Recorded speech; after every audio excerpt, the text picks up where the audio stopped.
ਸਤਿ ਸ਼੍ਰੀ ਅਕਾਲ। ਤੁਸੀਂ ਜੁੜੇ ਹੋਏ ਹੋ ਪੰਜਾਬੀ ਰੇਡੀਓ ਯੂਐਸਏ ਦੇ ਨਾਲ ਤੇ ਮੈਂ ਹਾਂ ਪ੍ਰਵੀਨ ਸ਼ਰਮਾ ਲੈ ਕੇ ਹਾਜ਼ਰ ਹਾਂ ਪ੍ਰੋਗਰਾਮ ਖਬਰ ਤੇ ਨਜ਼ਰ। ਖਬਰ ਤੇ ਨਜ਼ਰ ਪ੍ਰੋਗਰਾਮ ਦੇ ਵਿੱਚ ਕੀ ਅਹਿਮ ਤੇ ਕੀ ਖਾਸ ਖਬਰਾਂ ਨੂੰ ਲੈ ਕੇ ਚਰਚਾ ਕਰਨ ਦੇ ਲਈ ਜੁੜ ਚੁੱਕੇ ਨੇ ਪੰਜਾਬ ਤੋਂ ਸੀਨੀਅਰ ਪੱਤਰਕਾਰ ਦੀਪਕ ਸ਼ਰਮਾ ਚਨਾਰਥਲ ਜੀ। ਸ਼ਰਮਾ ਜੀ, ਸਤਿ ਸ਼੍ਰੀ ਅਕਾਲ, ਸਵਾਗਤ ਹੈ ਜੀ ਪੰਜਾਬੀ ਰੇਡੀਓ ਯੂਐਸਏ ਤੇ। ਸਤਿ ਸ਼੍ਰੀ ਅਕਾਲ ਪ੍ਰਵੀਨ ਜੀ, ਸਾਰੇ ਦਰਸ਼ਕਾਂ ਨੂੰ ਸਰੋਤਿਆਂ ਨੂੰ ਪਿਆਰ ਭਰੀ ਸਤਿ ਸ਼੍ਰੀ ਅਕਾਲ। ਸਤਿ ਸ਼੍ਰੀ ਅਕਾਲ ਜੀ। ਪ੍ਰੋਗਰਾਮ ਦੇ ਵਿੱਚ ਅੱਗੇ ਵਧਣ ਤੋਂ ਪਹਿਲਾਂ ਧੰਨਵਾਦ ਕਰਦੇ ਚਲੀਏ ਸਪਾਂਸਰਸ ਦਾ, ਜਿਹੜੇ ਜ਼ਰੀਆ ਬਣਦੇ ਨੇ ਇਹਨਾਂ ਪ੍ਰੋਗਰਾਮਾਂ ਨੂੰ ਤੁਹਾਡੇ ਤੱਕ ਪਹੁੰਚਾਉਣ ਦੇ ਲਈ। ਖਾਲਸਾ ਇੰਸ਼ੋਰੈਂਸ ਏਜੰਸੀ ਵਾਲੇ, ਜਿਨ੍ਹਾਂ ਤੋਂ ਤੁਸੀਂ ਹਰ ਤਰੀਕੇ ਦੀ ਇੰਸ਼ੋਰੈਂਸ ਲੈ ਸਕਦੇ ਹੋ। ਇੰਸ਼ੋਰੈਂਸ ਬਾਰੇ ਪਤਾ ਕਰਨ ਦੇ ਲਈ ਇਹਨਾਂ ਦਾ ਨੰਬਰ ਹੈ 408-272-2500। ਇਹ 1992 ਤੋਂ ਲਗਾਤਾਰ ਇੰਸ਼ੋਰੈਂਸ ਬਿਜ਼ਨਸ ਦੇ ਵਿੱਚ ਸ਼ਾਨਦਾਰ ਸੇਵਾਵਾਂ ਦੇ ਰਹੇ ਨੇ ਤੇ ਅਮਰੀਕਾ ਭਰ ਦੇ ਵਿੱਚ ਇੰਸ਼ੋਰੈਂਸ ਕਰਦੇ ਨੇ। ਓਬਾਮਾ ਕੇਅਰ, ਮੈਡੀਕੇਅਰ ਜਾਂ ਫਿਰ ਕਵਰਡ ਕੈਲੀਫੋਰਨੀਆ ਬਾਬਤ ਪਾਲਿਸੀ ਕਰਵਾਉਣ ਦੇ ਲਈ, ਸਲਾਹ ਲੈਣ ਦੇ ਲਈ ਅੱਜ ਹੀ ਕਾਲ ਕਰੋ 408-272-2500 ਤੇ। ਟਰਕੀਅਨ ਇਮੀਗ੍ਰੇਸ਼ਨ ਲਾ ਫਰਮ ਵਾਲੇ, ਜੇ ਟਰਕੀਅਨ ਟੋਨੀ ਟਰਕੀਅਨ ਦੇ ਨਾਲ ਤੁਸੀਂ ਯੂਐਸ ਇਮੀਗ੍ਰੇਸ਼ਨ ਬਾਬਤ ਕੋਈ ਵੀ ਸਲਾਹ ਕਰਨੀ ਹੈ ਤਾਂ ਇਹਨਾਂ ਦਾ ਨੰਬਰ ਹੈ 415-909-0503। Gurdeep Singh Birdi Clovis, Mandeep Singh, Sandeep Kaur San Jose, Jind Kaur Anayat Kaur Bakersfield, Mahinder Singh Mahinder Kaur Mattu Yuba City, Amrik Singh Atwal, Jarnail Singh Yuba City, Jaswinder Singh Nagra Roseville ਤੇ ਜਰਨੈਲ ਸਿੰਘ ਸਿਆਟਲ ਤੋਂ। ਇਹਨਾਂ ਸਾਰੇ ਹੀ ਸਪਾਂਸਰਸ ਦਾ ਬਹੁਤ ਬਹੁਤ ਧੰਨਵਾਦ। ਤੇ ਜੇਕਰ ਤੁਸੀਂ ਵੀ ਪੰਜਾਬੀ ਰੇਡੀਓ ਦੇ ਇਹਨਾਂ ਪ੍ਰੋਗਰਾਮਾਂ ਨੂੰ ਸਪਾਂਸਰ ਕਰਨਾ ਚਾਹੁੰਦੇ ਹੋ ਤਾਂ ਸਟੂਡੀਓ ਦਾ ਨੰਬਰ ਹੈ 408-272-5200। ਅੱਜ ਦਾ ਇਹ ਖਬਰ ਤੇ ਨਜ਼ਰ ਪ੍ਰੋਗਰਾਮ ਸਾਲ 2024-25 ਦੀ 8 ਜਨਵਰੀ ਦਾ ਪ੍ਰੋਗਰਾਮ ਹੈ ਤੇ ਦਿਨ ਅੱਜ ਬੁੱਧਵਾਰ ਹੈ। ਸ਼ਰਮਾ ਜੀ, ਖਬਰਾਂ ਦੇ ਵੱਲ ਆਈਏ ਤੇ ਸ਼ੁਰੂਆਤ ਕਰੀਏ ਆਪਾਂ ਅਕਾਲੀ ਦਲ ਤੋਂ। ਅਕਾਲੀ ਦਲ ਬਾਰੇ ਆਪਾਂ ਲੰਘੇ ਮਹੀਨਿਆਂ, ਹਫ਼ਤਿਆਂ ਦੇ ਵਿੱਚ, ਦਿਨਾਂ ਦੇ ਦੌਰਾਨ ਕੁਛ ਵੀ ਵਾਪਰਿਆ ਆਪਾਂ ਉਹ ਤੇ ਚਰਚਾ ਕੀਤੀ।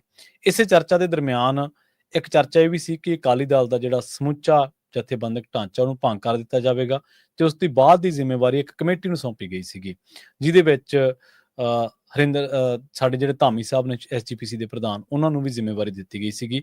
ਪਰ ਖਬਰ ਕਹਿ ਰਹੀ ਹੈ ਕਿ ਜਿਹੜਾ ਸ਼੍ਰੋਮਣੀ ਅਕਾਲੀ ਦਲ ਬਾਦਲ ਹੈ, ਇਹਨੇ ਇਸ 7 ਮੈਂਬਰੀ ਕਮੇਟੀ ਦਾ ਭੋਗ ਹੀ ਪਾ ਦਿੱਤਾ ਜੀ।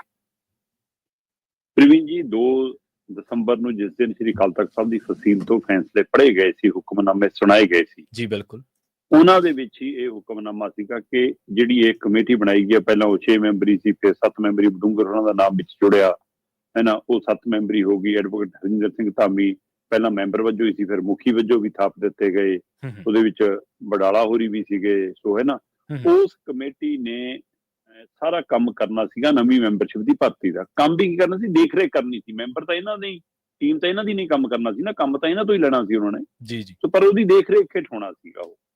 ਪਰ ਪਹਿਲੇ ਦਿਨ ਤੋਂ ਸ਼੍ਰੋਮਣੀ ਅਕਾਲੀ ਦਲ ਬਾਦਲ ਵਾਲੀ ਧਿਰ ਇਹ ਕਿਸੇ ਨੂੰ ਵੀ ਕੰਮ ਸੌਂਪਣ ਲਈ ਤਿਆਰ ਨਹੀਂ ਸੀ।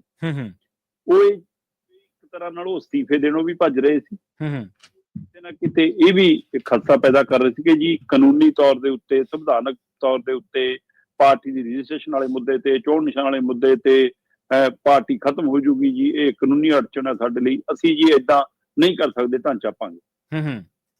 ਦੂਸਰੇ ਪਾਸੇ ਮੈਨੂੰ ਅੱਜ ਵੀ ਯਾਦ ਹੈ ਕਿ ਇਹ ਸਾਰੀ ਪ੍ਰਕਿਰਿਆ ਸ਼ੁਰੂ ਹੋਣ ਤੋਂ ਪਹਿਲਾਂ ਜਿਸ ਦਿਨ ਸੁਖਬੀਰ ਬਾਦਲ ਦੇ ਅਸਤੀਫੇ ਦੀ ਗੱਲ ਆਈ ਸੀ, ਉਸ ਦਿਨ ਦਲਜੀਤ ਸਿੰਘ ਚੀਮਾ ਹੋਰਾਂ ਨੇ ਪ੍ਰੈਸ ਕਾਨਫਰੰਸ ਕਰਕੇ ਕਿਹਾ ਸੀਗਾ ਜੀ ਕਿ ਇਹ ਤਾਂ ਰੂਟੀਨ ਪ੍ਰਕਿਰਿਆ ਜੀ, ਦਸੰਬਰ 'ਚ ਸਾਡੀ ਨਵੀਂ ਭਰਤੀ ਸ਼ੁਰੂ ਹੋਣੀ ਹੁੰਦੀ ਹੈ, ਨਵੀਂ ਪ੍ਰਕਿਰਿਆ ਹੋਣੀ ਹੈ ਜੀ, ਇਸ ਦੇ ਲਈ ਅਸਤੀਫਾ ਆਇਆ ਜੀ ਜੀ। ਨਵੀਂ ਭਰਤੀ ਹੋਣੀ ਓ ਹੈ ਤੇ ਫਿਰ ਪੁਰਾਣਾ ਢਾਂਚਾ ਭੰਗ ਕਰਕੇ ਨਵੀਂ ਭਰਤੀ ਕਰਨ ਦੇ ਨਾਲ ਪਾਰਟੀ ਕਿਵੇਂ ਖਤਮ ਹੋ ਜੂਗੀ? ਜੀ ਬਿਲਕੁਲ। ਕਾਨੂੰਨੀ ਮਾਰਿਆ ਦਾ ਇਹਦੇ ਤੇ ਬਾਰ-ਬਾਰ ਰਾਏ ਸੀਗੀ ਕਿ ਝੂਠ ਬੋਲ ਰਹੇ ਨੇ, ਜਿਹਾ ਕੁਛ ਨਹੀਂਗਾ। ਫਿਰ ਇਹ ਬਾਰ-ਬਾਰ ਹਵਾਲਾ ਦੇ ਰਹੇ ਸੀਗੇ ਕਿ ਜੀ ਇਹ ਧਾਰਮਿਕ ਤੌਰ ਦੇ ਉੱਤੇ ਅਸੀਂ ਜੇਕਰ ਫੈਸਲੇ ਪ੍ਰਵਾਨ ਕਰਦੇ ਹਾਂ ਤਾਂ ਸਾਡਾ ਜੀ ਰਾਜਨੀਤਿਕ ਤੌਰ ਦੇ ਉੱਤੇ ਨੁਕਸਾਨ ਹੋ ਸਕਦਾ, ਕਿਉਂਕਿ ਕੋਈ ਵੀ ਰਾਜਨੀਤਿਕ ਪਾਰਟੀ ਕਿਸੇ ਇੱਕ ਧਰਮ ਦੇ ਇਸ਼ਾਰੇ ਤੇ ਨਹੀਂ ਚੱਲ ਸਕਦੀ। ਜਦੋਂ ਇਹ ਹਵਾਲਾ ਹੋ ਰਿਹਾ ਸੀਗਾ ਤਾਂ ਆਪਣੇ ਆਪ 'ਚ ਸਵਾਲ ਖੜਾ ਕਿ ਸ਼੍ਰੋਮਣੀ ਅਕਾਲੀ ਦਲ ਅੱਜ ਤੋਂ ਪਹਿਲਾਂ ਇਸੇ ਪਾਰਟੀ ਦੇ ਨਾਂ ਹੇਠ SGPC ਵੀ ਲੜਦੀ ਆਈ ਹੈ ਤੇ ਅਕਾਲੀ ਦਲ ਦੀ ਚੋਣਾਂ ਵੀ ਲੜਦੀ ਆਈ ਹੈ। ਸਿਮਰਜੀਤ ਮਾਨ ਆਪਣੀ ਪਾਰਟੀ ਦੇ ਨਾਂ ਹੇਠ SGPC ਦੀਆਂ ਚੋਣਾਂ ਵੀ ਲੜਦੇ ਨੇ ਤੇ ਲੋਕ ਸਭਾ, ਵਿਧਾਨ ਸਭਾ ਚੋਣਾਂ ਵੀ ਲੜ ਲੈਂਦੇ ਨੇ। ਤੇ ਫਿਰ ਉਹ ਕਿਵੇਂ ਸੀਗਾ ਜੀ? ਠੀਕ ਸੀ ਜਾਂ ਗਲਤ ਸੀ? ਇਹ ਜਾਣਬੁੱਝ ਕੇ ਜਿਹਾ ਪਵਲਪੂਸਾ ਕਿਉਂ ਪਾਇਆ ਜਾ ਰਿਹਾ? ਭਾਜਪਾ ਇੱਥੇ ਸ਼ਰੇਆਮ ਨੈਸ਼ਨਲ ਪਾਰਟੀ ਹੋ ਕੇ ਧਰਮ ਦੇ ਮੁੱਦਿਆਂ ਤੇ ਕੰਮ ਕਰੀ ਜਾਂਦੀ ਹੈ। ਬਿਲਕੁਲ। ਇੱਥੇ ਮੁਸਲਿਮ ਲੀਗ ਪਾਰਟੀ ਨਾਂ ਨਾਲ ਇਸੇ ਨਾਂ ਨਾਲ ਬਣੀ ਹੈ। ਇਸ ਤਰ੍ਹਾਂ ਮਤਲਬ ਕਿ ਇਹ ਫਾਰਮੂਲੇ ਕਿੱਥੋਂ ਲਿਆਂਦੇ, ਕਿਸੇ ਨੂੰ ਸਮਝ ਨਹੀਂ ਪੈ ਰਿਹਾ ਕਿ ਅਕਾਲੀ ਦਲ ਪੰਥਕ ਪਹਿਲੂਆਂ ਤੋਂ ਕਿਉਂ ਭਗੌੜਾ ਹੋਣ ਨੂੰ ਫਿਰਦਾ ਹੈ। ਅਕਾਲੀ ਦਲ ਸ੍ਰੀ ਅਕਾਲ ਤਖਤ ਸਾਹਿਬ ਦੇ ਹੁਕਮਾਂ ਨੂੰ ਮੰਨਣ ਤੋਂ ਕਿਉਂ ਭਗੌੜਾ ਹੋਣ ਨੂੰ ਫਿਰਦਾ ਹੈ। ਤੇ ਮੈਨੂੰ ਯਾਦ ਹੈ ਕਿ ਮਨਜਿੰਦਰ ਸਿੰਘ ਸਿਰਸਾ ਦਿੱਲੀ ਦੇ ਵਿੱਚ ਦਿੱਲੀ ਗੁਰਦੁਆਰਾ ਪ੍ਰਬੰਧਕ ਕਮੇਟੀ ਦੇ ਪ੍ਰਧਾਨ ਸੀਗੇ। ਜਦੋਂ ਉਹਨਾਂ ਨੇ ਵਿਧਾਨ ਸਭਾ ਦੀ ਚੋਣ BJP ਦੇ ਚੋਣ ਨਿਸ਼ਾਨ ਤੇ ਲੜੀ ਸੀ ਛੱਡੋ, ਬੀਜੇਪੀ ਦੇ ਚੋਣ ਨਿਸ਼ਾਨ ਤੇ ਲੜੀ ਸੀ। ਜੀ ਫਿਰ ਉਸ ਸਮੇਂ ਦਿੱਲੀ ਗੁਰਦੁਆਰਾ ਪ੍ਰਬੰਧਕ ਕਮੇਟੀ ਧਾਰਮਿਕ ਨਹੀਂ ਸੀਗੀ? ਬਿਲਕੁਲ ਜੀ ਧਾਰਮਿਕ ਜਥੇਬੰਦਰ ਨੁਮਾਇੰਦਾ ਕਿਵੇਂ ਰਾਜਨੀਤਿਕ ਚੋਣ ਲੜ ਰਿਹਾ ਸੀਗਾ? ਉਸ ਸਮੇਂ ਨਹੀਂ ਖਤਰਾ ਸੀ ਪਾਰਟੀ ਨੂੰ? ਜੀ ਇਹ ਸਾਰੇ ਬਹਾਨੇ ਸੀ, ਪਰ ਫਿਰ ਵੀ ਇਹ ਬਾਰ-ਬਾਰ ਇਸ ਮਸਲੇ ਤੋਂ ਬਚ ਰਹੇ ਸੀ। ਸੋ ਇਸੇ ਚੱਕਰ 'ਚ ਇਹਨਾਂ ਨੇ ਕੱਲ ਸਿੰਘ ਸਾਹਿਬ ਗਿਆਨੀ ਰਘੁਵੀਰ ਸਿੰਘ ਤੋਂ ਸਮਾਂ ਮੰਗਿਆ ਸੀ ਤੇ ਸਮਾਂ ਇਹਨਾਂ ਨੂੰ ਮਿਲਿਆ ਹੋਇਆ ਸੀ। ਮਤਲਬ 4 ਦਿਨ ਪਹਿਲਾਂ ਸਮਾਂ ਮੰਗਿਆ ਸੀ, ਕੱਲ ਦਾ ਸਮਾਂ ਮਿਲਿਆ ਵਾ ਸੀ। ਤੇ ਫਿਰ ਇਹ 8-9 ਮੈਂਬਰੀ ਵਫਦ ਗਿਆ, ਜਿਹਦੇ ਵਿੱਚ ਦਲਜੀਤ ਸਿੰਘ ਚੀਮਾ ਵੀ ਸੀ, ਗੁਲਜ਼ਾਰ ਸਿੰਘ ਰਣੀਕੇ ਵੀ ਸੀ, ਹੀਰਾ ਸਿੰਘ ਗਾਬੜੀਆ ਵੀ ਸੀ, ਅਰਸ਼ਦੀਪ ਸਿੰਘ ਕਲੇਰ ਵੀ ਸੀ, ਐਸਜੀਪੀਸੀ ਮੈਂਬਰ ਕੁਲਵੰਤ ਸਿੰਘ ਮੰਨਣ ਵੀ ਸੀ, ਭਾਈ ਰਾਮ ਸਿੰਘ ਵੀ ਸੀ, ਸੁਰਜੀਤ ਸਿੰਘ ਵੀ ਸੀ, ਤੇ ਦਿੱਲੀ ਤੋਂ ਚੇਚੇ ਤੌਰ ਤੇ ਪਰਮਜੀਤ ਸਿੰਘ ਸਰਨਾ ਵੀ ਆਇਆ ਸੀ। ਸੋ ਖਾਸੀ ਵੱਡੀ ਭਾਰੀ ਫਾਈਲ ਲੈ ਕੇ ਦਲਜੀਤ ਸਿੰਘ ਚੀਮਾ ਹੋਰੀ ਗਏ ਸੀ। ਕਹਿੰਦੇ ਜੀ ਕਾਨੂੰਨੀ ਨੁਕਤਿਆਂ ਤੋਂ ਜਥੇਦਾਰ ਸਾਹਿਬ ਨੂੰ ਜਾਣੂ ਕਰਾ ਕੇ ਆਏ ਆ ਕਿ ਆਹ ਦੇਖੋ ਜੀ, ਸਾਡੇ ਲਈ ਤਾਂ ਬਹੁਤ ਮਸਲਾ ਹੈ ਜੀ, ਇਹ ਏਦਾਂ ਹੋ ਜਾਊਗਾ ਜੀ। ਅਸੀਂ ਸਾਰਾ ਕਹਿੰਦੇ ਉਹਨਾਂ ਨੂੰ ਦਸਤਾਵੇਜ਼ ਸੌਂਪ ਦਿੱਤੇ ਨੇ, ਸਾਰੀ ਜਾਣਕਾਰੀ ਦੇਤੀ ਹੈ। ਮਤਲਬ ਬਾਹਰ ਆ ਕੇ ਪ੍ਰੈਸ ਕਾਨਫਰੰਸ ਜਦੋਂ ਦਲਜੀਤ ਸਿੰਘ ਚੀਮਾ ਗੱਲ ਕਰ ਰਹੇ ਸੀ ਤਾਂ ਉਹਨਾਂ ਦੀ ਗੱਲਾਂ ਚੋਂ ਸਪਸ਼ਟ ਇਹ ਝਲਕਾਰਾ ਸੀਗਾ ਕਿ ਅਸੀਂ ਦੱਸਿਆ ਹੈ ਜਥੇਦਾਰ ਸਾਹਿਬ ਨੂੰ ਕਿ ਅਸੀਂ 7 ਮੈਂਬਰੀ ਕਮੇਟੀ ਦੇ ਹਿਸਾਬ ਨਾਲ ਨਹੀਂ ਕਰਨੀ ਭਰਤੀ, ਅਸੀਂ ਤਾਂ ਆਪ ਕਰਾਂਗੇ। ਆਪ ਕਰੋਗੇ ਤਾਂ ਵੀ ਤਾਂ ਭਰਤੀ ਉਹ ਕਰੋਗੇ ਨਾ, ਮੈਂਬਰੀ ਕਮੇਟੀ ਨੂੰ ਇਹੀ ਕਰਨਾ ਸੀ। ਇਹਦਾ ਮਤਲਬ ਤੁਹਾਨੂੰ ਮਸਲਾ 7 ਮੈਂਬਰੀ ਕਮੇਟੀ ਦਾ ਨਹੀਂ ਜੀ, ਤੁਹਾਨੂੰ ਮਸਲਾ ਇਹ ਹੈ ਕਿ ਭਰਤੀ ਅਸੀਂ ਹੀ ਕਰੀਏ ਤੇ ਸਾਡੇ ਹੀ ਬੰਦੇ ਹੋਣ। ਉਹ ਸਾਂਝੀ ਕਮੇਟੀ ਆ, ਕਿਤੇ ਫਿਰ ਉਧਰ ਵਾਲੇ ਬੰਦੇ ਵੀ ਨਾ ਜਾਣ। ਪਾਸੇ ਕਹਿ ਰਹੇ ਨੇ ਕਿ ਜੀ ਨਵੀਂ ਪਾਰਟੀ ਬਣ ਰਹੀ ਆ, ਬਣੇ, ਅਸੀਂ ਸਵਾਗਤ ਕਰਦੇ ਹਾਂ ਜੀ, ਕੋਈ ਮਸਲਾ ਨਹੀਂ। ਸਾਡਾ ਤਾਂ ਮਾਘੀ ਮੇਲੇ ਤੇ ਇਹਦਾ ਮਤਲਬ ਤੁਹਾਡੇ ਇਕੱਠ ਕਰਨ ਦਾ ਮਕਸਦ ਅਕਾਲੀ ਦਲ ਦੀ ਮਜ਼ਬੂਤੀ ਨਹੀਂ, ਸੁਖਬੀਰ ਬਾਦਲ ਨੂੰ ਮੁੜ ਸਥਾਪਿਤ ਕਰਨ ਦੀ ਕੋਸ਼ਿਸ਼ ਹੈ। ਬਿਲਕੁਲ ਸਹੀ ਜੀ। ਇਸ ਪ੍ਰਕਿਰਿਆ ਦੇ ਤਹਿਤ ਆਖਰ 10 ਜਨਵਰੀ ਨੂੰ ਵਰਕਿੰਗ ਕਮੇਟੀ ਦੀ ਮੀਟਿੰਗ ਬੁਲਾ ਲਈ ਗਈ ਹੈ ਅਕਾਲੀ ਦਲ ਵੱਲੋਂ। ਉਸ ਵਰਕਿੰਗ ਕਮੇਟੀ ਦੀ ਬੈਠਕ ਦੇ ਵਿੱਚ ਅਸਤੀਫੇ ਦਿੱਤੇ ਹੋਏ ਅਸਤੀਫੇ ਪ੍ਰਵਾਨ ਵੀ ਹੋ ਜਾਣਗੇ। ਹੁਣ ਉਹ ਅਸਤੀਫਾ ਹੀ ਪ੍ਰਵਾਨ ਕਰਨਾ ਇਕੱਲੇ ਸੁਖਬੀਰ ਦਾ ਜਾਂ ਸਮੁੱਚੀ ਟੀਮ ਦੇ ਅਸਤੀਫੇ ਪ੍ਰਵਾਨ ਹੋਣਗੇ? ਕਿਉਂਕਿ ਅਕਾਲ ਤਖਤ ਸਾਹਿਬ ਤੋਂ ਇਹੀ ਹੁਕਮ ਹੋਇਆ ਸੀਗਾ ਕਿ ਸਾਰੇ ਅਸਤੀਫੇ ਦੇ ਦਿਓ, ਆਪਣੇ ਚੱਕਵੇਂ ਚੁੱਲ੍ਹੇ ਸਮੇਟ ਲਓ। ਪਰ ਇਹ ਲਗਾਤਾਰ ਉਹਨਾਂ ਹੁਕਮਾਂ ਨੂੰ ਤਲਾਂਜਲੀ ਦਿੰਦੇ ਆ ਰਹੇ ਨੇ। ਆਪਾਂ ਗੱਲ ਕਰਦੇ ਆਏ ਹਾਂ ਕਿ ਜੀ ਕਦੇ ਕਹਿੰਦੇ ਨੇ ਕਿ ਸਾਨੂੰ ਸਮਾਂ ਹੁਣ ਵੱਧ ਮਿਲ ਗਿਆ ਜੀ ਕਿਉਂਕਿ ਸੇਵਾ ਨਿਭਾ ਰਹੇ ਆ, ਫਿਰ ਸਾਨੂੰ ਹੁਣ ਸਮਾਂ ਮਿਲ ਗਿਆ ਜੀ ਕਿਉਂਕਿ ਪੰਦਰਵਾੜਾ ਆ ਗਿਆ, ਸ਼ਹੀਦੀ ਪੰਦਰਵਾੜਾ, ਹੁਣ ਅਸੀਂ ਨਵੇਂ ਸਾਲ 'ਚ ਮੀਟਿੰਗ ਕਰਾਂਗੇ ਜੀ। ਉਹ ਸਮਾਂ ਜਿਹੜਾ ਇਹ ਕਹਿੰਦੇ ਸੀ ਬਾਹਰ ਆ ਕੇ ਸਾਨੂੰ ਮਿਲ ਗਿਆ, ਉਹਦੇ ਬਾਰੇ ਜਥੇਦਾਰ ਸਾਹਿਬ ਨੇ ਕਦੇ ਨਹੀਂ ਕਿਹਾ ਕਿ ਮੈਂ ਸਮਾਂ ਦਿੱਤਾ। ਨਹੀਂ ਕਿਹਾ, ਬਿਲਕੁਲ ਸਹੀ। 7 ਮੈਂਬਰੀ ਕਮੇਟੀ ਦੇ ਹਵਾਲੇ ਨਾਲ ਗੱਲ ਇਹਨਾਂ ਨੇ ਕੀਤੀ ਹੈ ਕਿ ਅਸੀਂ ਮਸਲਾ ਹੱਲ ਕਰਿਆ ਹੈ ਜੀ, ਹੁਣ ਤਾਂ ਅਸੀਂ ਆਪ ਹੀ ਕਰਾਂਗੇ ਭਰਤੀ। ਅਜੇ ਵੀ ਜਥੇਦਾਰ ਸਾਹਿਬ ਨੇ ਕੁਝ ਨਹੀਂ ਕਿਹਾ। ਜਥੇਦਾਰ ਸਾਹਿਬ ਤਾਂ 10ਵੇਂ ਪਾਤਸ਼ਾਹ ਦੇ ਪ੍ਰਕਾਸ਼ ਦਿਹਾੜੇ ਤੇ ਜਦੋਂ ਸਾਹਮਣੇ ਆਏ ਸੀ, ਉਹਨਾਂ ਨੇ ਤਾਂ ਇਹੋ ਕਿਹਾ ਸੀਗਾ ਕਿ ਭਾਈ 2 ਦਸੰਬਰ ਵਾਲੇ ਫੈਸਲੇ ਹੂਬੂ ਮੰਨੋ। ਸੋ ਇਸ ਲਈ ਅਕਾਲੀ ਦਲ ਬਾਦਲ ਆਪਣੀਆਂ ਚਤਰਾਈਆਂ ਕਾਰਨ ਘਿਰਦਾ ਜਾ ਰਿਹਾ ਜੀ। ਸੁਧਾਰ ਲਹਿਰ ਵਾਲੇ ਜਿਨ੍ਹਾਂ ਨੇ ਆਪਣਾ ਚੱਕਵਾਂ ਚੁੱਲ੍ਹਾ ਸਮੇਟ ਲਿਆ ਸੀਗਾ, ਉਹ ਦੁਬਾਰਾ ਆਪਣਾ ਚੁੱਲ੍ਹਾ ਮੰਗਾਉਣਾ ਚਾਹੁੰਦੇ ਨੇ। ਉਹ ਕੱਲ ਪਟਿਆਲੇ 'ਚ ਰਖੜੇ ਦੇ ਘਰੇ ਮੀਟਿੰਗਾਂ ਕਰ ਰਹੇ ਸੀਗੇ ਕਿ ਹੁਣ ਕਰਨਾ ਕੀ ਹੈ, ਸਾਨੂੰ ਤਾਂ ਫੇਰ ਨਹੀਂ ਵੜਨ ਦੇ ਰਹੇ ਹੋ, ਹੈ ਨਾ। ਤੇ ਇੱਧਰ ਦੂਸਰੇ ਪਾਸੇ ਮੈਨੂੰ ਪਤਾ ਲੱਗ ਰਿਹਾ ਸੰਤ ਸਮਾਜ ਵੀ ਮੀਟਿੰਗਾਂ ਕਰ ਰਿਹਾ ਜੀ। ਤੇ ਇਹਨਾਂ ਸਾਰਿਆਂ ਤੇ ਬਾਅਦ ਨਜ਼ਰ ਰੱਖੀ ਹੋਈ ਹੈ ਬੀਜੇਪੀ ਨੇ। ਇਹ ਜਾਣਦੇ ਨੇ ਕਿ ਜਥੇਦਾਰ ਬੀਜੇਪੀ ਦੇ ਕਹੇ ਤੇ ਚੱਲ ਰਹੇ ਨੇ, ਪਰ ਕੌਣ ਇਹਨਾਂ ਦੋਨਾਂ ਧਿਰਾਂ ਚੋਂ ਚੱਲ ਰਿਹਾ ਇਹ ਸਮਝ ਨਹੀਂ ਆ ਰਿਹਾ। ਕੋਈ ਕਹਿੰਦਾ ਸੁਧਾਰ ਲਹਿਰ ਦੇ ਪਿੱਛੇ ਨੇ, ਕੋਈ ਕਹਿੰਦਾ ਇਹਨਾਂ ਦੇ ਪਿੱਛੇ ਨੇ। ਲੈ ਦੇ ਕੇ ਕਿਤੇ ਨਾ ਕਿਤੇ ਪੰਜਾਬ 'ਚ ਇਹ ਤਾਂ ਨਹੀਂ ਕਿ ਬੀਜੇਪੀ ਨੂੰ ਫਾਇਦਾ ਹੀ ਤੁਸੀਂ ਦੇ ਜਾਓ। ਕਾਫੀ ਫਿਕਰ ਖੜੇ ਨੇ, ਪਰ ਅਕਾਲੀ ਦਲ ਬਾਦਲ ਧਿਰ ਨੇ ਇੱਕ ਤਰ੍ਹਾਂ ਨਾਲ 7 ਮੈਂਬਰੀ ਕਮੇਟੀ ਦਾ ਭੋਗ ਪਾਤਾ ਤੇ ਅਕਾਲ ਤਖਤ ਸਾਹਿਬ ਦੇ ਹੁਕਮਾਂ ਨੂੰ ਅੱਧੇ ਅਧੂਰੇ ਮੰਨ ਕੇ ਕਹਿਤਾ ਕਿ ਸਾਡੀ ਤਾਂ ਅਰਦਾਸ ਹੋ ਗਈ। ਜੀ ਬਿਲਕੁਲ। 2 ਚੀਜ਼ਾਂ ਨੇ ਜਿਹੜੀਆਂ ਅਕਾਲੀ ਦਲ ਆਪਣੇ ਆਪ ਦੇ ਵਿੱਚ ਹੀ ਕੰਟਰਾਡਿਕਟ ਕਰ ਰਿਹਾ। ਪੰਥਕ ਮੁੱਦਿਆਂ ਤੋਂ ਪਾਸਾ ਵੱਟ ਕੇ ਟਾਲ ਕਰਕੇ ਜਾਂ ਉਹਨਾਂ ਮੁੱਦਿਆਂ ਤੇ ਸਵਾਲਾਂ ਦੇ ਵਿੱਚ ਉਲਝ ਕੇ ਉਹ ਪ੍ਰਭਾਵ ਸਿਰਜ ਰਿਹਾ ਕਿ ਇਸ ਤਾਂ ਪੰਥਕ ਪਾਰਟੀ ਹੈ।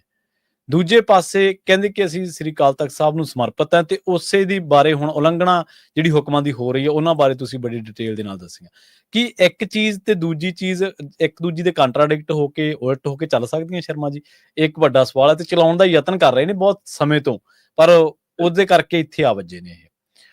ਅਗਲੀ ਖਬਰ ਦੇ ਵੱਲ ਵਧੀਆ ਸ਼ਰਮਾ ਜੀ, ਗੱਲ ਕਰੀਏ ਆਪਾਂ ਚੰਡੀਗੜ੍ਹ ਦੀ। ਆਪਾਂ ਹਮੇਸ਼ਾ ਇਹ ਗੱਲ ਕਰਦੇ ਹੁੰਦੇ ਹਾਂ ਕਿ ਚੰਡੀਗੜ੍ਹ ਜਿਹੜਾ ਉਹ ਸਾਡੀ ਰਾਜਧਾਨੀ ਹੈ, ਸਾਡੇ ਪੰਜਾਬ ਦਾ ਹਿੱਸਾ ਹੈ ਤੇ ਰਾਜਧਾਨੀਆਂ ਇਕੱਲੀਆਂ ਜਿਓਗ੍ਰਾਫਿਕਲੀ ਭੂਗੋਲਿਕ ਤੌਰ ਤੇ ਕੰਸੀਡਰ ਨਹੀਂ ਕੀਤੀਆਂ ਜਾਂਦੀਆਂ, ਰਾਜਧਾਨੀਆਂ ਸਵੈਮਾਨ ਦੇ ਲਈ ਹੁੰਦੀਆਂ।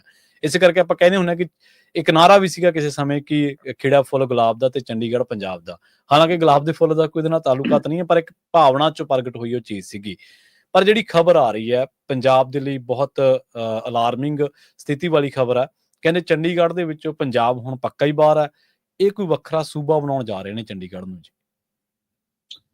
ਪ੍ਰਵੀਨ ਜੀ, ਚੰਡੀਗੜ੍ਹ ਦੀ ਉਸਾਰੀ ਪੰਜਾਬ ਦੇ ਪਿੰਡ ਉਜਾੜ ਕੇ ਉਸ ਨੂੰ ਵਸਾਇਆ ਤੇ ਇਸ ਨਾਂ ਤੇ ਵਸਾਇਆ ਕਿ ਪੰਜਾਬ ਦੀ ਰਾਜਧਾਨੀ ਬਣ ਗਈ। ਬਿਲਕੁਲ ਬਿਲਕੁਲ। ਪਰ ਤਦ ਤੱਕ ਹਰਿਆਣਾ ਨੂੰ ਆਪਣੀ ਵੱਖਰੀ ਰਾਜਧਾਨੀ ਜਾਂ ਨਵੀਂ ਰਾਜਧਾਨੀ ਨਹੀਂ ਮਿਲੀ ਸੀ, ਨਹੀਂ ਉਸਰੀ ਸੀ। ਇਸ ਲਈ ਉਨੀ ਦੇਰ ਉਸ ਛੋਟੇ ਭਰਾ ਨੂੰ ਵੀ ਕਿਹਾ ਕਿ ਚੱਲ ਤੂੰ ਵੀ 2 ਕਮਰੇ ਲੈ ਲੈ, ਇੱਥੇ ਤੂੰ ਵੀ ਕਿਰਾਏ ਤੇ ਰਹਿ ਲੈ। ਬਿਲਕੁਲ ਸਹੀ। ਇਸ ਤਰ੍ਹਾਂ ਅੱਜ ਦੀ ਤਰੀਕ ਦੇ ਵਿੱਚ ਚਾਹੇ ਉਹ ਧੱਕੇ ਨਾਲ ਹੀ ਸਹੀ, ਪੰਜਾਬ ਤੇ ਹਰਿਆਣੇ ਦੀ ਫਿਲਹਾਲ ਚੰਡੀਗੜ੍ਹ ਰਾਜਧਾਨੀ ਚੱਲੀ ਆਉਂਦੀ ਹੈ।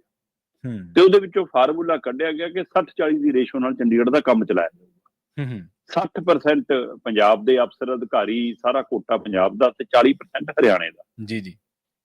ਫਿਰ ਇਹਨਾਂ ਨੇ ਇੱਕ ਬੜੀ ਵਿਉਂਤਬੰਦੀ ਨਾਲ ਅਫਸਰਸ਼ਾਹੀ ਤੇ ਕੇਂਦਰ ਦੀ ਧੱਕੇਸ਼ਾਹੀ ਦਾ ਨਤੀਜਾ ਕਿ ਇੱਥੇ ਇੱਕ ਡਿਊਟੀ ਕੈਡਰ ਨਵਾਂ ਕ੍ਰੀਏਟ ਕਰ ਲਿਆ, ਕਿਉਂਕਿ ਜੇ ਤਾਂ ਕੇਂਦਰ ਸ਼ਾਸਿਤ ਪ੍ਰਦੇਸ਼ ਬਣ ਗਿਆ, ਇੱਕ ਸ਼ਹਿਰ ਜਿਹੜਾ 8 ਕਿਲੋਮੀਟਰ ਦੇ ਦਾਇਰੇ 'ਚ ਖਤਮ ਹੋ ਜਾਂਦਾ ਹੈ ਜੀ, ਉਸਨੂੰ ਤੁਸੀਂ ਡਿਊਟੀ ਸਟੇਟ ਦਾ ਦਰਜਾ ਦੇਤਾ, ਜੀ ਕੇਂਦਰ ਸ਼ਾਸਿਤ ਪ੍ਰਦੇਸ਼ ਦਾ ਦਰਜਾ ਦਿੱਤਾ, ਤੇ ਇੱਥੇ ਇੱਕ ਨਵਾਂ ਕੈਡਰ, ਕੇਂਦਰੀ ਕੈਡਰ, ਡਿਊਟੀ ਕੈਡਰ ਦੇ ਨਾਂ ਹੇਠ ਕ੍ਰੀਏਟ ਕਰਨਾ ਸ਼ੁਰੂ ਹੋ ਗਿਆ। ਪ੍ਰਵੀਨ ਜੀ, ਚੰਡੀਗੜ੍ਹ ਦੇ ਵਿੱਚ ਲੈ ਦੇ ਕੇ ਜੇਕਰ ਕੋਈ ਸਿਰੇ ਦਾ ਅਫਸਰ ਹੁੰਦਾ ਸੀ ਤਾਂ ਐਸਐਸਪੀ ਹੁੰਦਾ ਸੀ। ਬਿਲਕੁਲ ਸਹੀ ਹੈ ਜੀ। ਔਰ ਉਹ ਐਸਐਸਪੀ ਪੰਜਾਬ ਦਾ ਹੁੰਦਾ ਸੀ। ਅੱਜ ਐਸਐਸਪੀ ਦੀ ਹਾਲਤ ਥਾਣੇ ਦੀ ਮੁਨਸ਼ੀ ਜੋਗੀ ਵੀ ਨਹੀਂ ਰਹਿ ਗਈ। ਐਸਐਸਪੀ ਪੰਜਾਬ ਦਾ ਹੀ ਲੱਗਦਾ ਸੀ, ਪਰ ਉਹਦੇ ਉੱਪਰ ਡਿਊਟੀ ਕੈਡਰ ਦੇ ਇੰਨੇ ਵੱਡੇ ਰੈਂਕ ਸਾਰੇ ਲਾਤੇ ਤੇ ਹੁਣ ਉਹਦੀ ਬੁੱਕ ਤੇ ਨਹੀਂ ਛੱਡੀ ਤੁਸੀਂ। ਉਹਦਾ ਕੋਈ ਪ੍ਰੈਸ ਕਾਨਫਰੰਸ ਵੀ ਨਹੀਂ ਕਰਦਾ ਹੁਣ।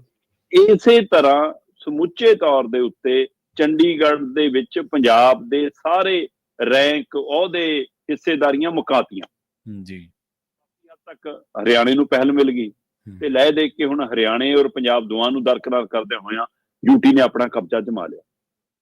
ਇਸ ਦੇ ਵਿੱਚ ਸਾਨੂੰ ਲੈ ਦੇ ਕੇ ਧਰਾਸ ਇੰਨੀ ਕਿ ਹੁੰਦੀ ਸੀ ਕਿ ਬਈ ਚੰਡੀਗੜ੍ਹ ਦਾ ਪ੍ਰਸ਼ਾਸਕ ਉਹੀ ਬੰਦਾ ਲੱਗਦਾ ਜਿਹੜਾ ਸਾਡਾ ਗਵਰਨਰ ਹੈ।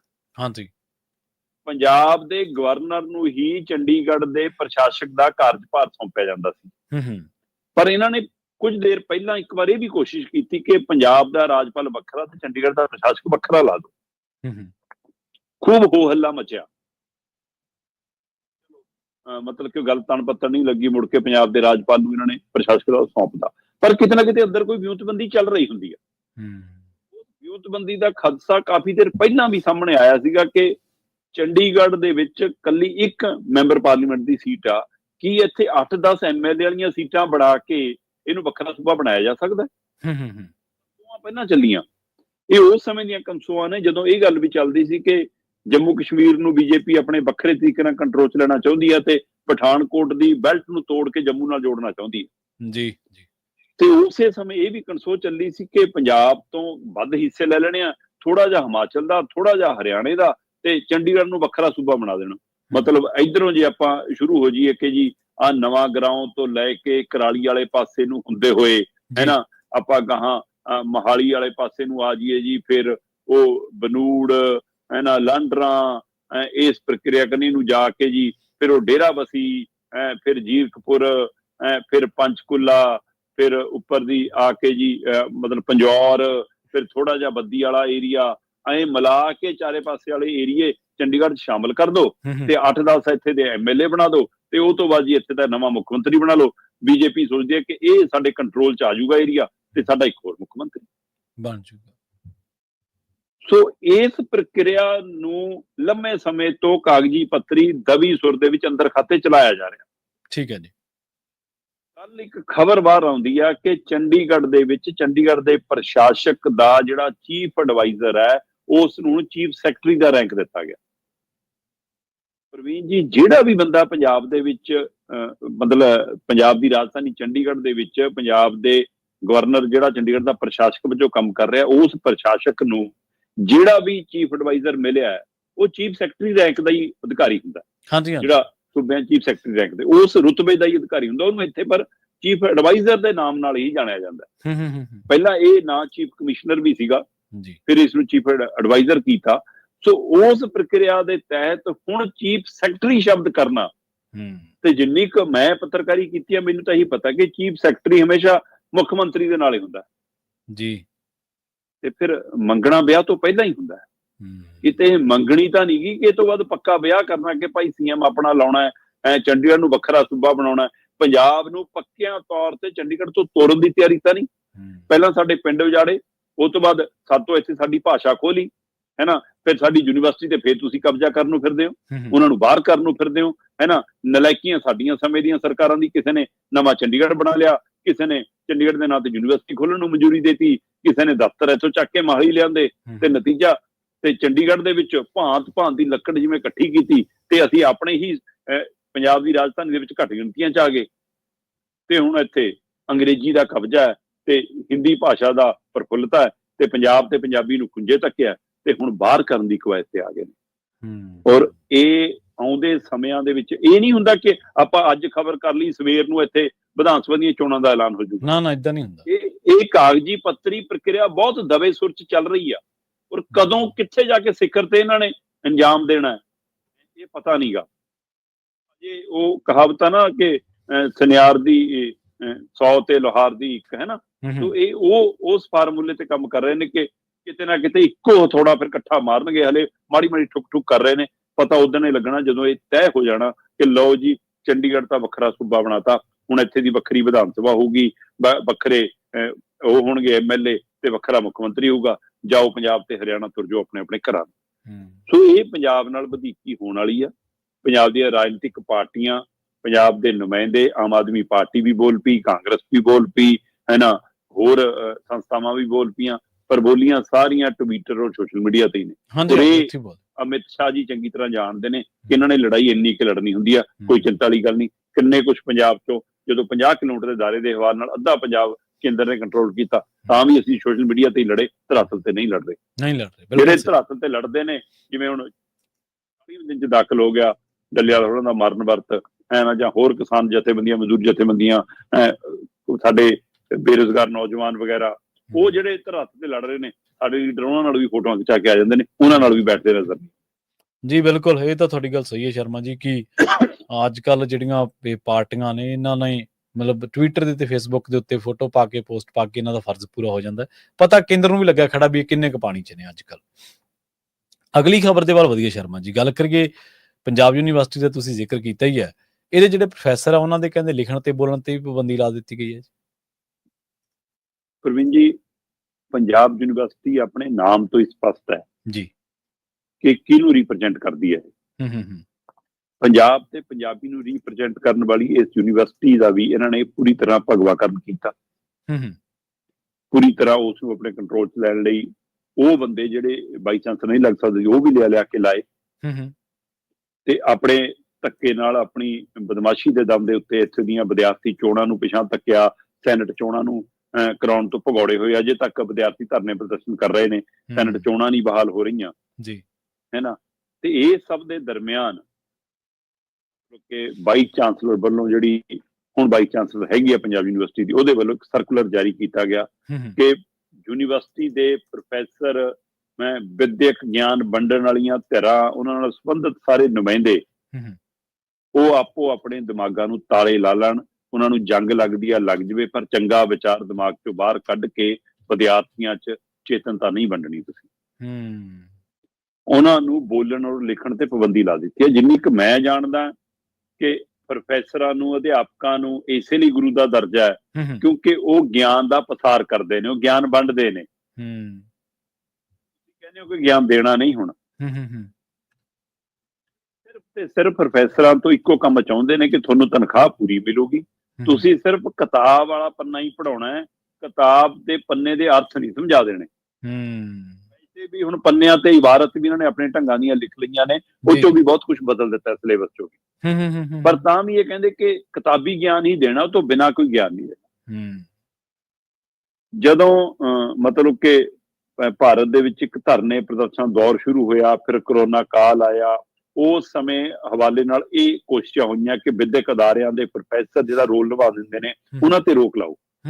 ਉਹ ਰੋਕ ਲਾਉਣ ਦੇ ਹਵਾਲੇ ਨਾਲ ਕੁਝ ਨਿਯਮ ਬਣਾਏ, ਉਹਨਾਂ ਨਿਯਮਾਂ ਦੇ ਨੂੰ ਅਮਲੀ ਜਾਮਾ ਸਹੀ ਰੂਪ 'ਚ ਬਣਾਉਣ ਦੇ ਲਈ ਕਮੇਟੀਆਂ ਬਣੀਆਂ। ਉਹ ਕਮੇਟੀਆਂ ਨੇ ਰਿਪੋਰਟ ਸੌਂਪੀ ਹੈ ਨਵੰਬਰ ਮਹੀਨੇ 'ਚ। ਜੀ 3 ਮੈਂਬਰੀ ਕਮੇਟੀ ਸੀ ਪੰਜਾਬ ਯੂਨੀਵਰਸਿਟੀ ਦੀ, ਜਿਹਨੇ ਨਵੰਬਰ 2024 'ਚ ਆਪਣੀ ਰਿਪੋਰਟ ਸੌਂਪੀ, ਤੇ 31 ਦਸੰਬਰ 2024 ਨੂੰ ਇਹ ਸਰਕੂਲਰ ਜਾਰੀ ਹੋ ਗਿਆ, ਤੇ 1 ਜਨਵਰੀ 2025 ਤੋਂ ਇਹ ਸਰਕੂਲਰ ਲਾਗੂ ਹੋ ਗਿਆ ਕਿ ਪੰਜਾਬ ਯੂਨੀਵਰਸਿਟੀ ਦੇ ਪ੍ਰੋਫੈਸਰ ਬੋਲ ਤੇ ਲਿਖਣ ਨਹੀਂ ਸਕਣਗੇ, ਕਿਤਾਬੀ ਗਿਆਨ ਤੋਂ ਬਿਨਾਂ ਹੋਰ ਕੁਝ ਗੱਲ ਨਹੀਂ ਕਰ ਸਕਣਗੇ।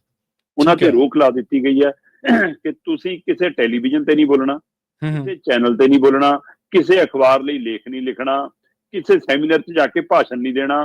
ਤੁਹਾਡੀ ਇਹ ਕੋਈ ਰੋਲ ਨਹੀਂ ਹੋਣਾ ਚਾਹੀਦਾ ਕਿ ਤੁਸੀਂ ਜਵਾਕਾਂ ਨੂੰ ਕੋਈ ਨਵੀਂ ਜੀਵਨ ਜਾਂਚ ਸਿਖਾ ਦਿਓ, ਕੋਈ ਧਰਮ ਦੇ ਬਖੇੜਿਆਂ ਚੋਂ ਕੱਢ ਕੇ ਬੰਦਾ ਬਣਾਉਣਾ ਸਿਖਾ ਦਿਓ, ਕੋਈ ਰਾਜਨੀਤਿਕ ਚੇਤਨਾ ਵੰਡ ਦਿਓ। ਇਹ ਕੰਮ ਤੁਹਾਡਾ ਨਹੀਂ।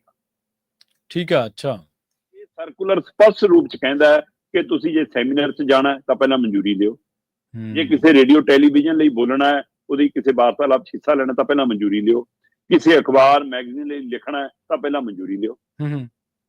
ਹਾਂ, ਕਹਿੰਦੇ ਜੀ ਨਿਰੋਲ ਸਾਹਿਤਕ ਰਚਨਾ ਲਿਖ ਲਓ, ਨਿਰੋਲ ਸਾਇੰਟੀਫਿਕ ਰਚਨਾ ਲਿਖ ਲਓ।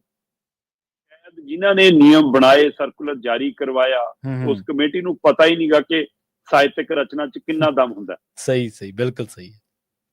ਸ਼ਾਇਦ ਉਹ ਇਹ ਜਾਣੂ ਹੀ ਨਹੀਂ। ਨਹੀਂ ਹੋ ਸਕਦਾ ਕਿ ਉਹਨਾਂ ਨੇ ਉਹੀ ਗਜ਼ਲਾਂ, ਉਹੀ ਕਵਿਤਾਵਾਂ ਸੁਣੀਆਂ ਹੋਣਗੀਆਂ ਜਿਨ੍ਹਾਂ 'ਚ ਇਸ਼ਕ ਮੁਸ਼ਕ ਤੋਂ ਇਲਾਵਾ ਕੋਈ ਗੱਲ ਹੀ ਨਹੀਂ ਹੁੰਦੀ, ਜਿਨ੍ਹਾਂ 'ਚ ਨਾਬਰੀ ਬਾਗੀ ਦੀਆਂ ਦਿਲ ਜੁੜ ਗਿਆ ਹੈ ਨਾ। ਹਾਂਜੀ, ਬਿਲਕੁਲ। ਇਸ ਲਈ ਇਹ ਇਸ਼ਕ ਮਜਾਜੀ ਉਹ ਪੜਿਆ ਇਹਨਾਂ ਨੇ, ਮੈਨੂੰ ਲੱਗਦਾ ਇਸ਼ਕ ਹਕੀਕੀ ਪੜਿਆ ਹੀ ਨਹੀਂ। ਬਿਲਕੁਲ ਸਹੀ, ਬਿਲਕੁਲ। ਤੇ ਜੇ ਇਸ਼ਕ ਹਕੀਕੀ ਪੜਿਆ ਹੁੰਦਾ, ਇਹਨਾਂ ਨੂੰ ਪਤਾ ਹੁੰਦਾ। ਮੈਂ ਕਹਿੰਦਾ ਮੈਂ ਪਿਛਲੇ ਇਤਿਹਾਸ 'ਚ ਜਾਂਦਾ ਹੀ ਨਹੀਂ।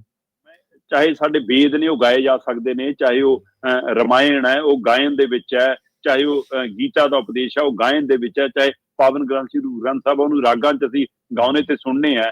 ਉਹਦੀ ਤਾਕਤ ਕਿੱਡੀ ਵੱਡੀ ਹੈ, ਉਹਦੇ ਵਿੱਚ ਜੋ ਕੁਛ ਰਚਨਾ ਹੈ ਉਹ ਬਹੁਤ ਸਾਹਿਤਕ ਰਚਨਾਵਾਂ ਦੇ ਹਵਾਲੇ ਨਾਲ ਕਿੰਨਾ ਅਸਰਦਾਰ ਹੈ। ਅੱਜ ਵੀ ਅਸੀਂ ਉਹਦੇ ਵਿੱਚੋਂ ਹੀ ਪ੍ਰੇਰਨਾ ਲੈ ਰਹੇ ਹਾਂ। ਮੈਂ ਕਹਿੰਦਾ ਮੈਂ ਉਹ ਪੰਨੇ ਵੀ ਨਹੀਂ ਖੋਲਦਾ।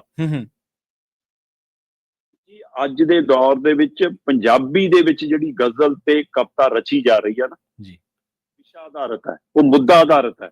ਉਹ ਬਾਕੀ ਮੈਂ ਨਹੀਂ ਕਹਿੰਦਾ ਕਿ ਕਿਸੇ ਦੀ ਗਜ਼ਲ ਕਮਜ਼ੋਰ ਹੈ ਜਾਂ ਕਿਸੇ ਭਾਸ਼ਾ ਦੀ ਹੋਰ, ਪਰ ਉਹ ਅਜੇ ਵੀ ਕਿਤੇ ਨਾ ਕਿਤੇ ਇਸ਼ਕ ਉਹਦੇ ਵਿੱਚ ਉਲਝੀ ਹੈ। ਬਹੁਤ ਗਾਂਹ ਲੰਘ ਚੁੱਕਿਆ। ਸੋ ਜੇ ਪ੍ਰੋਫੈਸਰਾਂ ਨੇ ਇਹੀ ਕੰਮ ਫੜ ਲਿਆ ਨਾ, ਸਾਇੰਸ ਦੇ ਫਾਰਮੂਲਿਆਂ ਦੇ ਤਹਿਤ ਹੀ ਲਿਖਣਾ ਜਾਂ ਸਾਹਿਤ ਦੇ ਫਾਰਮੂਲੇ ਤਹਿਤ ਹੀ ਲਿਖਣਾ ਸ਼ੁਰੂ ਕਰਤਾ, ਆਪਣੀ ਗੱਲ ਕਵਿਤਾ ਗਜ਼ਲ ਗੀਤ ਰਾਹੀਂ ਉਹ ਕਹਿਣੀ ਸ਼ੁਰੂ ਕਰਤੀ, ਫਿਰ ਕੱਲ ਨੂੰ ਇਹਨਾਂ ਦੀ ਪਾਬੰਦੀ ਲਾ ਦੇਣੀ ਹੈ। ਸੋ ਇਹ ਇੱਕ ਬਹੁਤ ਵੱਡਾ ਧੋਖਾ ਹੈ। ਜਿਹੜੇ ਪ੍ਰੋਫੈਸਰ UGC ਦੇ ਨਿਯਮਾਂ ਦੇ ਤਹਿਤ ਉਹ ਮੈਗਜ਼ੀਨਾਂ ਅਖਬਾਰਾਂ ਲੱਭਦੇ ਨੇ ਕਿ ਅਸੀਂ ਲੇਖ ਲਿਖ ਕੇ ਹੀ ਪ੍ਰੋਫੈਸਰ ਬਣਨਾ ਹੈ, ਪ੍ਰੋਫੈਸਰ ਦਾ ਕੰਮ ਹੀ ਬੋਲ ਕੇ ਲਿਖ ਕੇ ਗਿਆਨ ਵੰਡਣਾ ਹੈ, ਉਹਨਾਂ ਦੇ ਉੱਤੇ ਹੁਣ ਲਿਖਣ ਬੋਲਣ ਦੀ ਪਾਬੰਦੀ ਹੈ। ਇਹ ਤੋਂ ਵੱਧ ਹੋਰ ਡਿਕਟੇਟਰਸ਼ਿਪ ਦਾ ਰਾਜ ਕਿਹੜਾ ਹੁੰਦਾ? ਇਹ ਸਪਸ਼ਟ ਝਲਕਾਰਾ ਹੈ ਕਿ ਪੰਜਾਬ ਯੂਨੀਵਰਸਿਟੀ ਦੇ ਵਿੱਚ ਪ੍ਰੋਫੈਸਰਾਂ ਦੇ ਦਿਮਾਗਾਂ ਨੂੰ ਤਾਲੇ ਲਾਉਣ ਦਾ ਹੁਕਮ ਜਾਰੀ ਹੋ ਗਿਆ। ਇਹ ਲੋਕ ਸ਼ਾਇਦ ਜਿਹੜੇ ਤੁਸੀਂ ਬਿਲਕੁਲ ਬਹੁਤ ਸੋਹਣੀ ਗੱਲ ਕਹੀ ਹੈ, ਮੇਰੇ ਮਨ ਨੂੰ ਬੜੀ ਜਚੀ ਉਹ ਗੱਲ ਕਿ ਇਹਨਾਂ ਨੇ ਇਸ਼ਕ ਹਕੀਕੀ ਤੇ ਇਸ਼ਕ ਮਜਾਜੀ ਦੇ ਵਿੱਚ ਫਰਕ ਨਹੀਂ ਸਮਝਿਆ। ਇਹ ਭੁੱਲ ਗਏ ਨੇ ਕਿ ਉਹ ਧਰਤੀ ਹੈ, ਜਿਹੜੇ ਲੋਕ ਜਿਸ ਧਰਤੀ ਨੇ ਉਹ ਲੋਕ ਪੈਦਾ ਕੀਤੇ ਨੇ ਜਿਹੜੇ ਕਹਿ ਸਕਦੇ ਨੇ ਕਿ ਰਾਜੇ ਸ਼ੀ ਮੁਕੱਦਮ ਕੁੱਤੇ, ਤੇ ਉਹ ਲੋਕ ਪੈਦਾ ਕੀਤੇ ਨੇ ਇਸ ਧਰਤੀ ਦੀ ਜੰਮਣ ਭਾਵਾਂ ਉਹਨਾਂ ਲੋਕਾਂ ਦੀ ਜਿਹੜੇ ਕਹਿੰਦੇ ਕਿ ਮੈਂ ਜੇ ਇਸ਼ਕ ਲਿਖਾਂ ਤੇ ਆਜ਼ਾਦੀ ਲਿਖਿਆ ਜਾਂਦਾ, ਮੈਂ ਲਿਖਣਾ ਵੀ ਚਾਹਵਾਂ ਤਾਂ ਆਜ਼ਾਦੀ ਲਿਖਿਆ ਜਾਂਦਾ। ਮਤਲਬ ਤੁਸੀਂ ਉਸ ਤਹਿਜ਼ੀਬ ਦੇ ਲੋਕਾਂ ਨੂੰ, ਉਸ ਧਰਤੀ ਦੇ ਲੋਕਾਂ ਨੂੰ ਜਾਂ ਉੱਥੋਂ ਦੇ ਪੜ੍ਹਾਉਣ ਵਾਲੇ ਬੰਦਿਆਂ ਨੂੰ ਤੁਸੀਂ ਮਾਨਸਿਕ ਘੇਰਿਆਂ ਦੇ ਵਿੱਚ ਬੰਨਣਾ ਚਾਹੁੰਦੇ ਆ। ਤੇ ਜੇ ਤੁਸੀਂ ਕਹਿੰਦੇ ਕਿ ਕਵਿਤਾ ਲਿਖ ਸਕਦੇ ਹੋ, ਸਾਹਿਤ ਰਚ ਸਕਦੇ ਹੋ, ਫਿਰ ਤੁਹਾਨੂੰ ਸਾਹਿਤ ਦੀ ਤਾਕਤ ਹੀ ਨਹੀਂ ਪਤਾ, ਫਿਰ ਤੁਸੀਂ ਬਾਗੀ ਸਾਹਿਤ ਹੀ ਪੜ੍ਹਿਆ ਹੀ ਨਹੀਂਗਾ, ਫਿਰ ਤੁਸੀਂ ਨਾਬਰੀ ਦਾ ਸਾਹਿਤ ਪੜ੍ਹਿਆ ਹੀ ਨਹੀਂਗਾ, ਨਾਬਰੀ ਵਾਲੀਆਂ ਕਵਿਤਾਵਾਂ ਪੜ੍ਹੀਆਂ ਨਹੀਂ। ਇੱਥੇ ਤਾਂ ਵਰਲਡ ਦੀ ਜਦੋਂ ਆਪਾਂ ਹਿਸਟਰੀ ਪੜ੍ਹਦੇ ਹਾਂ, ਵਰਲਡ ਦੇ ਵਿੱਚ ਜਦੋਂ ਇਤਿਹਾਸ ਪੜ੍ਹਦੇ ਹਾਂ, ਕਵਿਤਾ ਲਿਖਣ ਕਰਕੇ ਲੋਕਾਂ ਨੂੰ ਜਾਨੋਂ ਮਾਰ ਦਿੱਤਾ ਗਿਆ। ਕਵਿਤਾ ਲਿਖਣ ਕਰਕੇ ਕਿਊਬਾ ਦੇ ਵਿੱਚ ਤੁਹਾਨੂੰ ਮਿਸਾਲਾਂ ਮਿਲਦੀਆਂ ਨੇ ਇਹ ਜਿਹੀਆਂ, ਜਦੋਂ ਕਵਿਤਾ ਲਿਖਣ ਕਰਕੇ ਲੋਕਾਂ ਨੂੰ, ਇੱਕ ਬਹੁਤ ਤਕੜੇ ਮਤਲਬ ਕਵੀ ਹੋਏ ਨੇ, ਉਹਨਾਂ ਦੀ ਰਚਨਾ ਦੇ 10 ਦਿਨ ਬਾਅਦ ਉਹਨਾਂ ਨੂੰ ਕਤਲ ਕਰ ਦਿੱਤਾ ਗਿਆ ਸੀਗਾ, ਔਰ ਬਹੁਤ ਵਿਦਰੋਹੀ ਰਚਨਾ ਉਹਨਾਂ ਨੇ ਲਿਖੀ ਸੀ। ਮੈਨੂੰ ਯਾਦ ਹੈ ਕਿ ਇੱਕੋ ਕਹਾਣੀ ਸਾਹਮਣੇ ਆਉਂਦੀ ਰਹੀ ਹੈ ਕਿ ਜੀ ਪਿਤਾ ਨੇ ਕਵਿਤਾ ਲਿਖੀ ਤੇ ਹਿਟਲਰ ਨੇ ਉਹਨਾਂ ਨੂੰ ਨਜ਼ਰਬੰਦ ਕਰ ਦਿੱਤਾ, ਤੇ ਉਹ ਬੱਚੀ ਨੇ ਆਪਣੀ ਮਾਂ ਨੂੰ ਪੁੱਛਿਆ ਕਿ ਮੇਰੇ ਪਿਓ ਨੂੰ ਕਿਉਂ ਫੜਿਆ ਹੈ? ਉਹ ਕਹਿੰਦੀ ਪੁੱਤ ਤੇਰੇ ਪਿਓ ਨੇ ਕਵਿਤਾ ਲਿਖੀ ਸੀ। ਉਹ ਕਹਿੰਦੀ ਫਿਰ ਹਿਟਲਰ ਵੀ ਕਵਿਤਾ ਲਿਖ ਦਿੰਦਾ। ਸਹੀ ਗੱਲ ਹੈ, ਕਿਆ ਬਾਤ, ਸਹੀ ਹੈ। ਤੇ ਉਹਦੀ ਮਾਂ ਕਹਿੰਦੀ ਪੁੱਤ ਜੇ ਉਹਨੂੰ ਕਵਿਤਾ ਲਿਖਣੀ ਆਉਂਦੀ ਹੁੰਦੀ, ਸਹੀ ਗੱਲ, ਫਿਰ ਉਹ ਅਜਿਹਾ ਜ਼ਾਲਮ ਥੋੜਾ ਹੁੰਦਾ। ਬਿਲਕੁਲ ਬਿਲਕੁਲ। ਗੱਲ ਕਰੀਏ ਭਾਜਪਾ ਦੀ, ਕਹਿੰਦੇ ਪੰਜਾਬ ਦੇ ਵਿੱਚ ਮੈਂਬਰਸ਼ਿਪ ਮੁਹਿੰਮ ਦਮ ਤੋੜ ਗਈ ਜੀ ਇਹਨਾਂ ਦੀ। ਮੈਂ ਲਗਾਤਾਰ ਇਸ ਗੱਲ ਦੇ ਹਵਾਲੇ ਨਾਲ ਗੱਲ ਕਰਦਾ ਆਇਆ ਕਿ ਪੰਜਾਬ 'ਚ ਬੀਜੇਪੀ ਦਾਖਲ ਹੋ ਚੁੱਕੀ ਹੈ ਜੀ। ਪੰਜਾਬ 'ਚ ਬੀਜੇਪੀ ਦੇ ਪੈਰ ਲੱਗ ਗਏ ਨੇ। ਪੰਜਾਬ 'ਚ ਬੀਜੇਪੀ ਗਲੀਆਂ ਮੁਹੱਲਿਆਂ ਪਿੰਡਾਂ 'ਚ ਪਹੁੰਚ ਗਈ ਆ। ਪਰ ਜਿਹੜੇ ਅੰਕੜੇ ਨੇ ਜਿਹਦੇ ਹਵਾਲੇ ਨਾਲ ਆਪਾਂ ਅੱਜ ਗੱਲ ਕਰ ਰਹੇ ਹਾਂ, ਉਹ ਇਹ ਕਹਿੰਦੇ ਨੇ ਕਿ ਪੰਜਾਬ 'ਚ ਬੀਜੇਪੀ ਦੀ ਮੈਂਬਰਸ਼ਿਪ ਮੁਹਿੰਮ ਦਮ ਤੋੜ ਗਈ ਹੈ। ਬੀਜੇਪੀ ਦਮ ਤੋੜਿਆ ਜਾਂ ਨਹੀਂ, ਮੈਂ ਇਹ ਨਹੀਂ ਕਹਿ ਰਿਹਾ, ਜੀ ਜੀ ਮੈਂਬਰਸ਼ਿਪ ਦੀ ਗੱਲ ਮੈਂਬਰਸ਼ਿਪ ਮੁਹਿੰਮ ਨੇ ਦਮ ਤੋੜ ਗਿਆ। ਉਹਦੇ ਪਿੱਛੇ ਆਪਾਂ ਲਗਾਤਾਰ ਇਹ ਗੱਲ ਕਰਦੇ ਹਾਂ ਕਿ ਬੀਜੇਪੀ ਦੇ ਵਰਕਰਾਂ ਨਾਲ, ਬੀਜੇਪੀ ਦੇ ਮੈਂਬਰਾਂ ਨਾਲ, ਬੀਜੇਪੀ ਪੰਜਾਬ ਬੀਜੇਪੀ ਦੇ ਅਹੁਦੇਦਾਰਾਂ ਨਾਲ ਉਹਨਾਂ ਦੀ ਉਹ ਹਾਈਕਮਾਂਡ ਧੋਖਾ ਕਰਦੀ ਆ ਰਹੀ ਹੈ।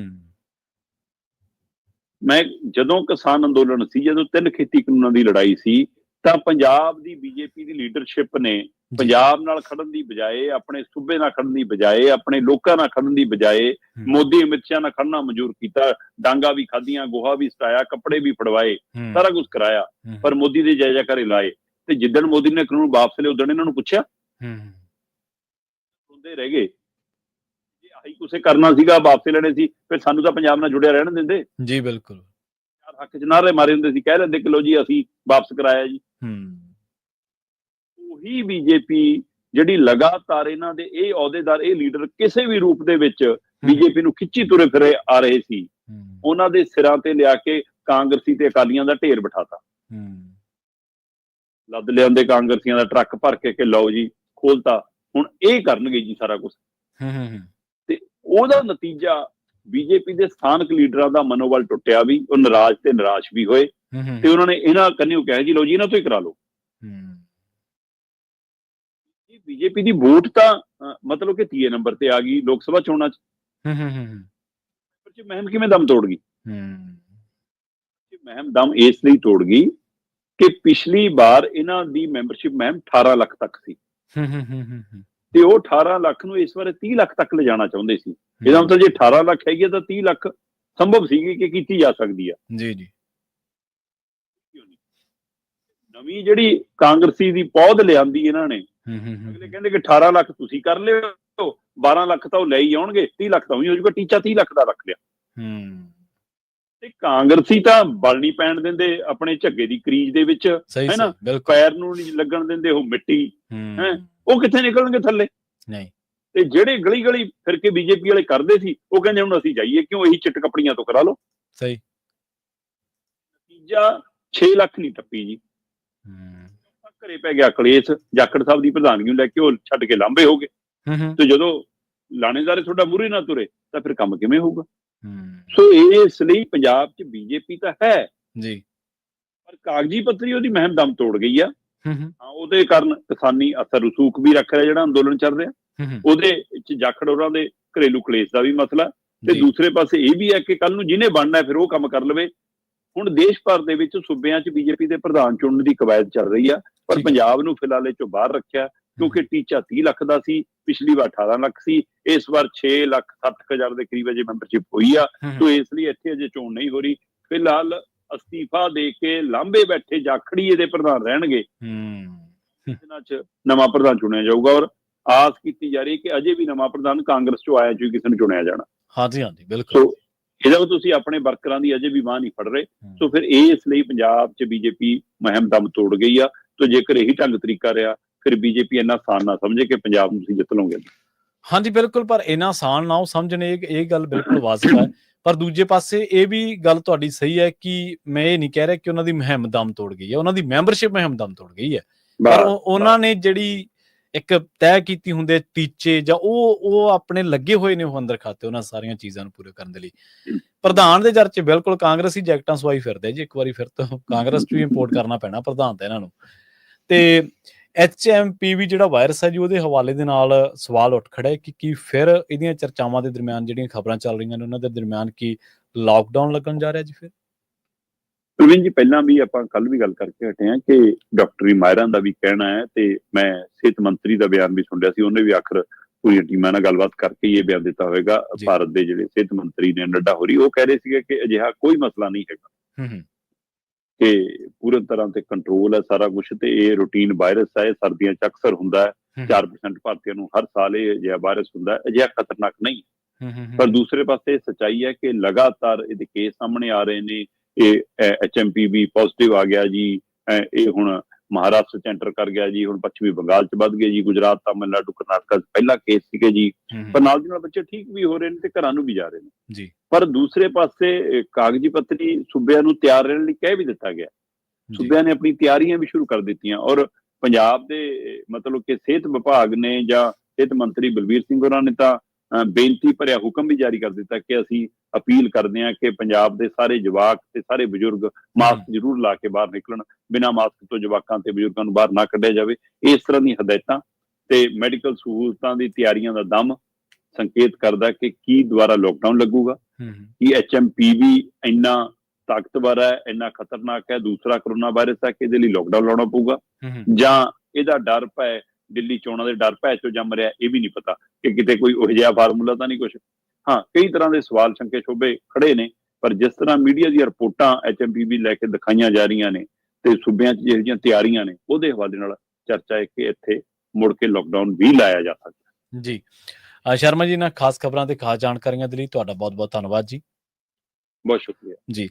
ਜਾਂਦੇ ਜਾਂਦੇ ਇੱਕ ਅਹਿਮ ਜਿਹੜੀ ਜਾਣਕਾਰੀ ਹੈ ਤੁਹਾਡੇ ਸਾਰਿਆਂ ਦੇ ਨਾਲ ਸਾਂਝੀ ਕਰਦੇ ਚੱਲੀਏ, ਉਹ ਇਹ ਹੈ ਕਿ ਪ੍ਰੋਗਰਾਮ ਅਪਡੇਟ ਕੈਲੀਫੋਰਨੀਆ ਦੇ ਵਿੱਚ ਵੀ ਹਰਜੋਤ ਸਿੰਘ ਖਾਲਸਾ ਜੀ ਨੇ ਤੁਹਾਨੂੰ ਸਾਰਿਆਂ ਨੂੰ ਅਪੀਲ ਕੀਤੀ ਸੀ ਕਿ ਜੇਕਰ ਤੁਸੀਂ LA ਵਾਲੀ ਸਾਈਡ, ਜਿੱਧਰ ਕਿ ਜੰਗਲੀ ਜਿਹੜੀ ਅੱਗ ਆ ਉਹ ਬਹੁਤ ਜ਼ਿਆਦਾ ਫੈਲੀ ਹੋਈ ਆ, ਉਸ ਪਾਸੇ ਨੂੰ ਜਾਣਾ ਚਾਹੁੰਦੇ ਤਾਂ ਉਹ ਇਹਤਿਆਤ ਵਰਤੋ, ਕਿਉਂਕਿ ਇਸ ਟਾਈਮ ਜਿਹੜੀਆਂ ਖਬਰਾਂ ਆ ਰਹੀਆਂ ਨੇ ਕਿ ਅੱਗ ਤੇ ਹਾਲੇ ਵੀ ਕਾਬੂ ਨਹੀਂ ਪਾਇਆ ਜਾ ਸਕਿਆ। ਜਿਹੜਾ ਮੌਤਾਂ ਦਾ ਅੰਕੜਾ ਹੈ ਉਹ ਵੱਧ ਕੇ ਹੁਣ 5 ਤੋਂ ਵੀ ਪਾਰ ਕਰ ਗਿਆ ਤੇ ਕਈ ਹਜ਼ਾਰ ਏਕੜ ਦੇ ਵਿੱਚ ਅੱਗ ਜਿਹੜੀ ਹੈ ਫੈਲ ਚੁੱਕੀ ਹੈ। ਸੋ ਇਹਤਿਆਤ ਵਰਤੋ, ਉਧਰ ਜਾਣ ਤੋਂ ਗੁਰੇਜ਼ ਕਰੋ ਜਿੱਥੇ ਹਜੇ ਜਿਨ੍ਹਾਂ ਇਲਾਕਿਆਂ ਦੇ ਵਿੱਚ ਅੱਗ ਤੇ ਕਾਬੂ ਨਹੀਂ ਪਾਇਆ ਜਾ ਸਕਿਆ।